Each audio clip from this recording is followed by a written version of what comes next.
Olá meus amigos, tudo bem? Meu nome é Newton Nunes, estamos aqui novamente no canal Área de Treino. Mais uma vez aí, muito obrigado pela participação de vocês.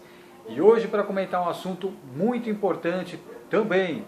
Será que realmente o tamanho do aparelho de pressão arterial que você está utilizando é adequado para o tamanho do seu braço? Então, medir a pressão arterial é um termo correto, sim. Medir a pressão arterial é um termo correto.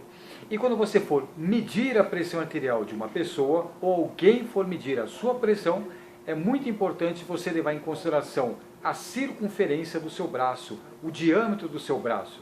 E aí sim saber qual é o melhor aparelho, mais adequado, para não ter erro nos valores quando você for medir a pressão arterial. Então existem basicamente três aparelhos de pressão arterial, três tamanhos diferentes de largura do aparelho de pressão arterial.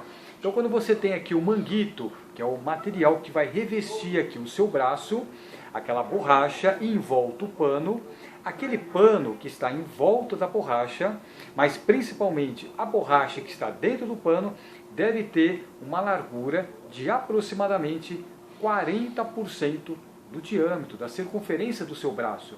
Geralmente os aparelhos de pressão arterial que você compra aí fora, geralmente na maior parte das vezes, é o aparelho de tamanho médio. Geralmente aquela borracha do manguito, aquela borracha que vai dentro do pano, tem 40% do diâmetro do seu braço. Ou seja, aproximadamente aí, próximo de 12 centímetros de largura, que vai representar 40% aproximadamente de um braço médio. O braço médio de uma pessoa pode variar de 25 a 35 centímetros de diâmetro. Esse é um tamanho médio de diâmetro, de circunferência de um braço de uma pessoa. E com isso, se o seu cliente tiver essas medidas entre 25 a 35, é um tamanho médio e vai usar um manguito que você compra facilmente aí fora.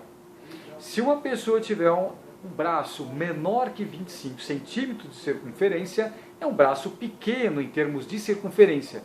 Por isso deve usar o manguito, o aparelho de pressão arterial, pequeno. E se você tiver um braço acima de 35 centímetros de diâmetro, de circunferência, você deve comprar um aparelho grande quando for medir a pressão arterial dessa pessoa que também é grande. Por quê? Se você tiver uma pessoa com uma grande massa muscular, hipertrofiada, ou uma pessoa obesa, que tiver um braço acima de 35 centímetros de circunferência, e você for medir a pressão dele com um manguito de tamanho médio, vai dar uma pressão maior que a real. Então isso não pode acontecer, um erro grave no momento da medição da pressão arterial.